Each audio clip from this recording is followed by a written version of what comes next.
Everyone, you are welcome to mining knowledge YouTube channel. आज हम लोग डिस्कस करने जा रहे हैं डिफरेंट टाइप्स ऑफ फॉर्म्स जो माइनिंग का डिफरेंट पर्पस के लिए यूज होता है माइनिंग में। तो डिफरेंट टाइप्स ऑफ फॉर्म्स के बारे में आज डिस्कस करेंगे। चलिए शुरू करते हैं। ये वेरी इंपॉर्टेंट टॉपिक इसलिए है कि डिफरेंट एग्जाम्स में ये आता है और अक्सर पूछा जाता है डिफरेंट एग्जाम में। तो चलिए शुरू करते हैं। पहले शुरू करेंगे CMR. As per CMR coal mine regulation 2017 के अनुसार क्या क्या फॉर्म्स है। एज पर सीएमआर 2017 का जो फॉर्म्स है रेगुलेशन नंबर 3 में मेंशन किया है फॉर्म 1A। फॉर्म 1A किस लिए यूज किया जाता है? नोटिस ऑफ ओपनिंग किसको भेजा जाता है? Chief inspector of mines, Indian bureau of mines, regional inspector of mines and district magistrate को। कब भेजा जाता है? Before starting of the mines 30 days पहले, 30 दिन पहले, माइंस स्टार्ट का 30 दिन पहले भेजा जाता है। फॉर्म 1B किस रेगुलेशन में मेंशन है? Regulation number 6। फॉर्म 1B कब भेजा, किस लिए भेजा जाता है? नोटिस ऑफ रीओपनिंग, कोई माइंस का रीओपन करने के लिए नोटिस भेजा जाता है। किसको भेजा जाता है? Chief inspector of mines, regional inspector of mines and district magistrate को। कब भेजा जाता है? रीओपनिंग करने का 30 दिन पहले, एटलीस्ट 30 दिन पहले इसको भेजा जाता है। रीओपन कब करता है? जब कोई माइंस डिसकंटिन्यू हुआ या क्लोज किया गया कोई पर्पस के लिए और एबंडन किया गया है और उसको फिर से रीओपन करना चाहता है तो फॉर्म 1B में नोटिस भेजा जाता है। 1C, फॉर्म 1C मेंशन है रेगुलेशन नंबर 5। किस लिए भेजा जाता है? नोटिस ऑफ क्लोजर और अबंडनमेंट, कोई माइंस को अगर क्लोज किया जाता है या अबंडन करना चाहता है तो उसके लिए नोटिस भेजा जाता है। Chief inspector of mines, regional inspector of mines और डिस्ट्रिक्ट मजिस्ट्रेट को भेजा जाता है। कब भेजा जाता है? बिफोर 30 डेज ऑफ क्लोजर और अबंडनमेंट। अबंडनमेंट और क्लोजर का 30 दिन पहले ये नोटिस भेजा जाता है फॉर्म 1C में। फॉर्म 1D अभी रेगुलेशन नंबर 5 में मेंशन है। ये किस लिए भेजा जाता है? नोटिस ऑफ डिसकंटिन्यू, कोई माइंस का डिसकंटिन्यू करने के लिए ये नोटिस भेजा जाता है chief inspector of mines, regional inspector of mines और डिस्ट्रिक्ट मजिस्ट्रेट को विद इन 30 डेज। कब से? जब कोई माइंस मोर देन 60 डेज, 60 दिन का ज़्यादा डिसकंटिन्यू हो जाता है, उसके बाद विद इन 30 डेज का अंदर फॉर्म D भेजा जाता है। चलिए सीएमआर 2017 का और कुछ फॉर्म से फॉर्म 3। ये फॉर्म 3 किस रेगुलेशन में मेंशन है? Regulation number 4। किस लिए ये यूज किया जाता है? एनुअल रिटर्न भरने के लिए फॉर्म 3 यूज होता है। किसको सेंड किया जाता है? Chief inspector of mines, regional inspector of mines और डिस्ट्रिक्ट मजिस्ट्रेट को।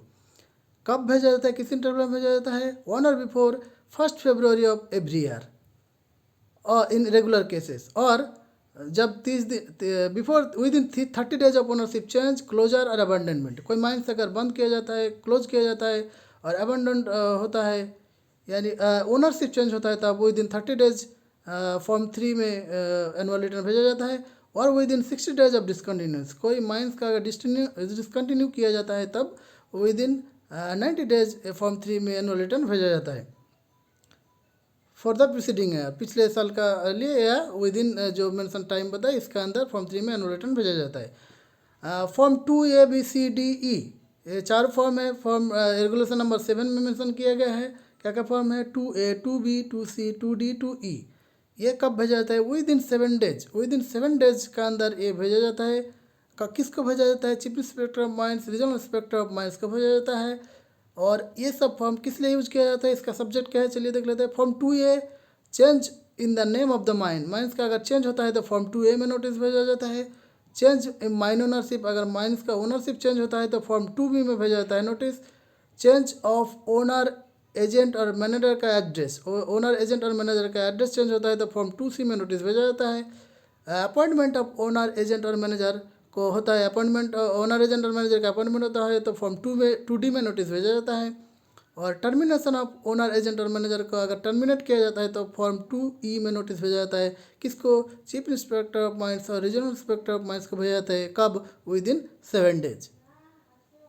चलिए सीएमआर 2017 का और कुछ फॉर्म से उसके बारे में देख लेते हैं। फॉर्म 4A किस में मेंशन है? रेगुलेशन नंबर 8 में मेंशन है फॉर्म 4A। सब्जेक्ट किस लिए भेजा जाता है? एक्सीडेंट और डेंजरस ऑकरेंस, एक्सीडेंट और कोई डेंजरस ऑकरेंस होता है तो फॉर्म A में नोटिस भेजा जाता है। किसको? Chief inspector of mines, regional inspector of mines, district magistrate और अदर अथॉरिटी जो कंपनसेशन पेड करता है तो उसको नोटिस भेजा जाता है। कब भेजा जाता है? With in 24 hours of accident और डेंजरस ऑकरेंसेस। जब कोई एक्सीडेंट होता है तो with in 24 hours with in immediately regional inspector को टेलीफोनिक कन्वर्सेशन में बताना चाहिए और बताना पड़ता है कोई अगर एक्सीडेंट फैटल हो जाता है तब। फॉर्म 4B वो भी रेगुलेशन नंबर 8 में मेंशन है।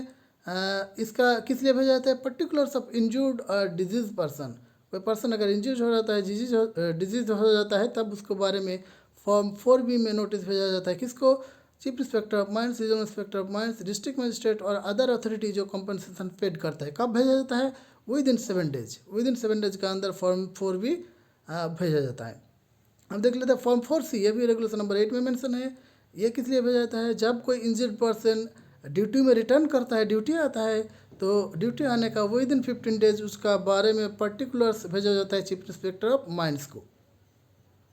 रेगुलेशन नंबर 9 में मेंशन फॉर्म 5 किसके लिए यूज होता है? नोटिफाइड डिजीज के बारे में मेंशन किया नोटिफाइड डिजीज के बारे में नोटिस भेजना पड़ता है। ये रेगुलेशन नंबर 9 में मेंशन है। किसको भेजना पड़ता है? Chief inspector of mines, regional inspector of mines, district magistrate, medical inspector और अदर अथॉरिटी जो पेमेंट करता है, पेमेंट के पर्पस के लिए नोटिफाइड डिजीज के बारे में फॉर्म 5 में नोटिस भेजना पड़ता है। कब? विद इन 3 डेज, इन्फॉर्मेशन मिलने का 3 दिन का अंदर नोटिस भेजना पड़ता है। ये मेंशन है आपका section number 25 of mines act. Form number 6 regulation number 117 में मेंशन है। किस लिए यूज किया जाता है? कंट्रावेंशंस ड्यूरिंग इंस्पेक्शन बाय डीजीएमएस जब कोई माइंस पे इंस्पेक्शन करने आता है तो उसका कोई अगर कंप्लायंसेस और कंट्रावेंसेस मिलता है तो फॉर्म 6 में वो एंट्री करता है, उसका रिकॉर्ड करता है और ये माइंस का ऑफिस में रखा जाता है। ये जो रिकॉर्ड एंट्री फॉर्म 6 में रखा जाता है, ये 15 दिन तक माइंस का कोई भी माइंस का नोटिस बोर्ड में डिस्प्ले किया जाता है।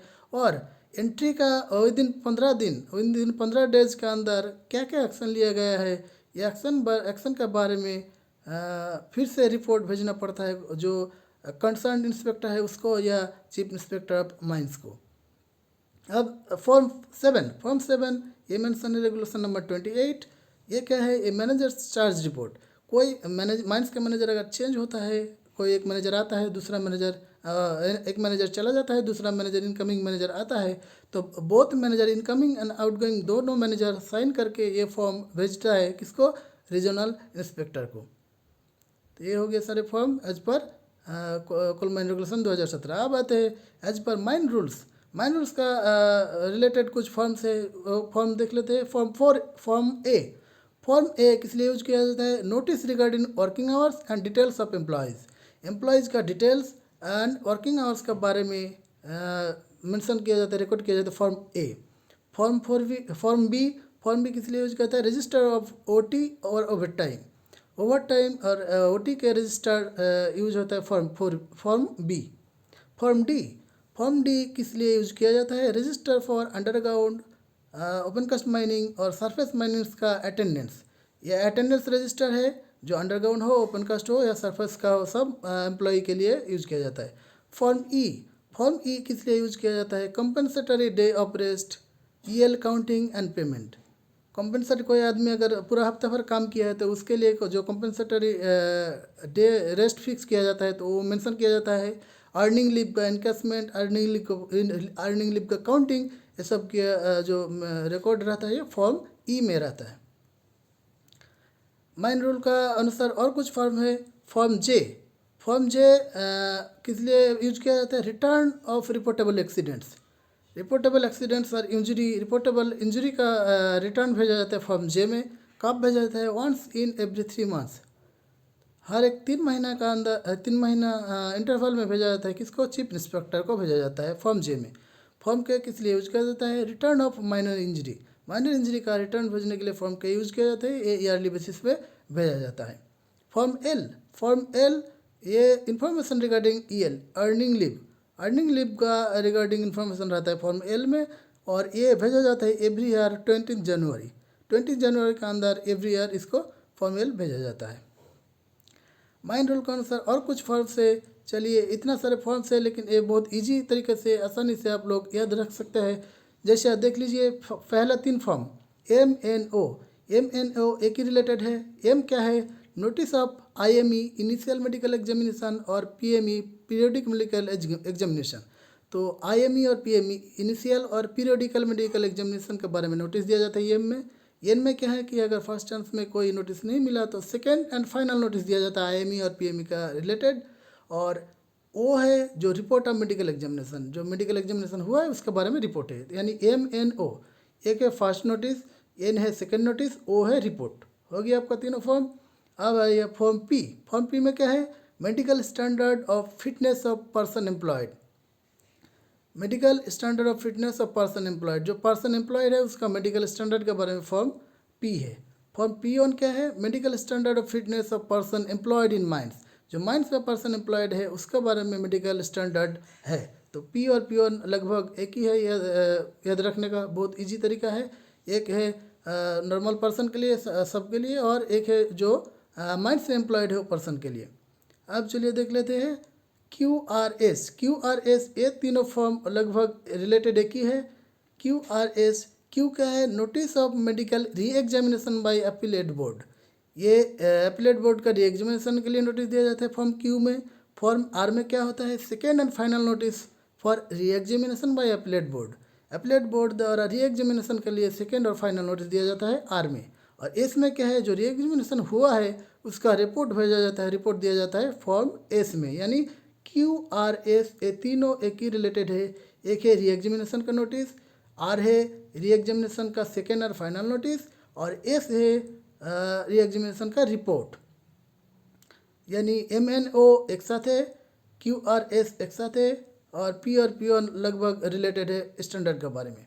अब चलिए फॉर्म टी। फॉर्म टी किस लिए यूज किया जाता है? एनुअल रिपोर्ट ऑफ IME और PME एंडिंग ईयर 31 दिसंबर। IME और PME का एनुअल रिपोर्ट भेजा जाता है फॉर्म टी में। और फॉर्म यू किस लिए यूज किया जाता है? फॉर्म यू वर्कमैन इंस्पेक्टर जो इंस्पेक्शन करता है, तो इंस्पेक्शन के बाद उसका जो रिपोर्ट एंट्री करता है वो फॉर्म यू है। वर्कमैन इंस्पेक्टर फॉर्म यू में रिपोर्ट एंट्री करता है। As per mine rescue rule, दो फॉर्म है, फॉर्म ऑन और फॉर्म टू। फॉर्म ऑन किस लिए यूज किया जाता है? फॉर्म ऑन यूज किया जाता है नोटिस ऑफ अपॉइंटमेंट और resignation of superintendent of rescue station. Rescue station का जो सुपरिटेंडेंट रहता है उसका अपॉइंटमेंट और रेजिग्नेशन के बारे में फॉर्म ऑन है। फॉर्म टू है notice of accidents due to rescue operators. Rescue operators का चलते रेस्क्यू ऑपरेटर्स रिलेटेड कोई एक्सीडेंट्स हो जाता है तो उसको फॉर्म टू में भेजा जाता है। As per mine vocational rules का रिलेटेड दो फॉर्म है, form A form B. Form A किस लिए है? फॉर्म ए इसलिए है certificate of training for underground, surface और open cast employees. Open class employees, surface employees और अंडरग्राउंड एम्प्लॉयज़ का ट्रेनिंग का सर्टिफिकेट का बारे में है फॉर्म ए। और फॉर्म बी है फ्रेशर्स और स्पेशल ट्रेनिंग सर्टिफिकेट। कोई फ्रेश ट्रेनिंग या स्पेशल ट्रेनिंग का लिए जो सर्टिफिकेट दिया जाता है वो फॉर्म बी है। तो ये हो गया हमारा टोटल डिफरेंट फॉर्म्स और सर्टिफिकेट जो यूज़ किया जाता है माइनिंग डिफरेंट पर्पज़ के लिए। Thank you for watching this. अगर अच्छे लगे तो प्लीज़ ज़रूर subscribe my channel. Thank you.